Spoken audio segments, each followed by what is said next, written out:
con Riccardo Mancin, Plastic Free, altre due giornate importanti, 22-23 febbraio, qua siamo in Comune di Taglio di Po,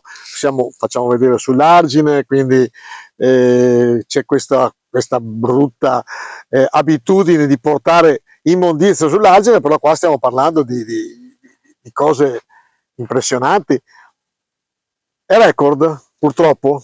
Sicuramente non è il record dell'anno scorso di Santa Giulia, 8.700 kg, quasi 9 tonnellate. Qui secondo me abbiamo superato comunque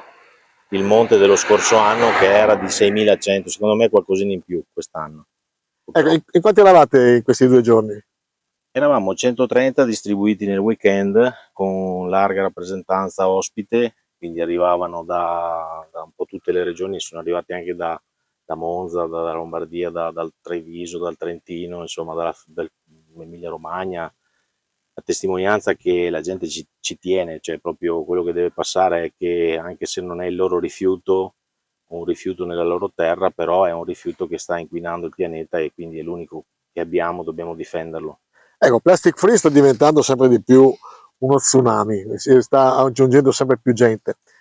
È uno tsunami o è solo una mareggiata? Secondo me è uno tsunami perché i numeri, insomma, la dicono lunga, nel senso che pur nati da poco siamo riusciti a coinvolgere tantissime persone, stiamo continuando a coinvolgere tantissime persone, andiamo nelle scuole, collaboriamo con gli enti, collaboriamo con le istituzioni, collaboriamo con il mondo dello sport, insomma cerchiamo di arrivare dappertutto in maniera capillare perché, ripeto, questo è un problema comune, è un problema di tutti, quindi più persone riusciamo a sensibilizzare, a rendere consapevoli e sicuramente più riusciamo a garantire un futuro domani a chi verrà. Ecco, una domanda, perché anni 50-60 c'era il moplane, e poi si è scoperto che il moplane è indistruttibile. Ce n'è ancora tanto in giro. La cosa assurda è che la plastica di 60-50 anni fa è indistruttibile, come hai detto tu, la ritroviamo ancora. Questo weekend abbiamo trovato tantissimi esemplari con ancora la grafica, la stampa, tutto preciso, cioè proprio come se fosse uscito da poco dalla produzione. E la plastica moderna forse hanno capito che magari riducendone la densità hanno dei risparmi e si disintegra prima, si sgretola prima, quindi da questo punto di vista è peggiorata in qualità, ma ne ritroviamo, come vedi, sempre tantissima di tutti i tipi, quindi poi vabbè, il problema sì è la plastica perché rappresenta l'80-90% del materiale che recuperiamo, ma c'è vetro, ci sono lattine, ci sono ingombranti, qualsiasi cosa, quindi pneumatici. Ecco, faccio rivedere ancora questa enormità di materiale, però come la volta scorsa ti ho fatto un'intervista pochi mesi fa, e sempre più o meno sull'argine del Po in questi paraggi qua ci dicevi, guarda che è più che altro derivato questa quantità enorme da tutto quello che arriva dal nord Italia, quindi tutto il corso del fiume. Però ci sono anche tanti detriti degli autoctoni, o sbaglio? Sì, va detto che appunto nelle zone golenali si tratta quasi sempre di rifiuti che il fiume trasporta con le piene, poi si incagliano e rimangono lì anche decenni, quindi ci sono tanti punti dove tra l'altro non si riesce neanche ad arrivare, quindi sarebbe proprio impossibile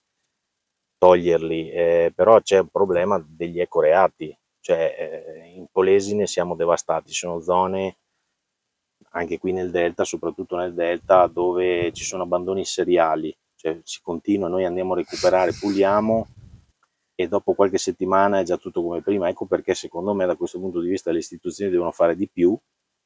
e non ho detto possono fare di più, ho detto devono, perché proprio secondo me è un dovere cercare di controllare di più un territorio. È risaputo che non è facile perché questo territorio è grande, il Polesine è una striscia poi di terra che va da Mantova fino al mare Adriatico, quindi controllarla tutta è molto difficile, però io dico che siamo arrivati a un punto di non ritorno,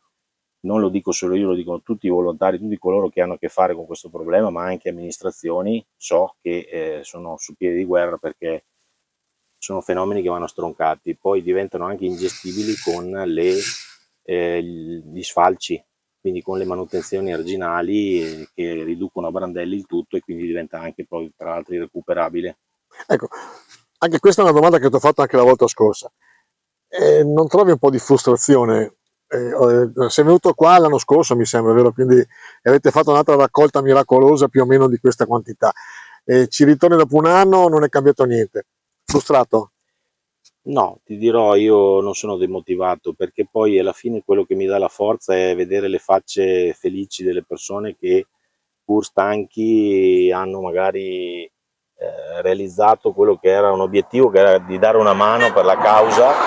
ma soprattutto vedo persone che prendono consapevolezza, cioè tanti ieri mi hanno detto era veramente scioccante quello che abbiamo visto, quindi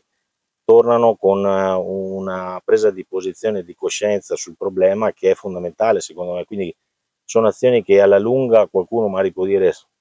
ti portano frustrazione, demotivazione, invece personalmente ritengo che sia proprio uno dei tanti diciamo, modi per portare a un cambiamento.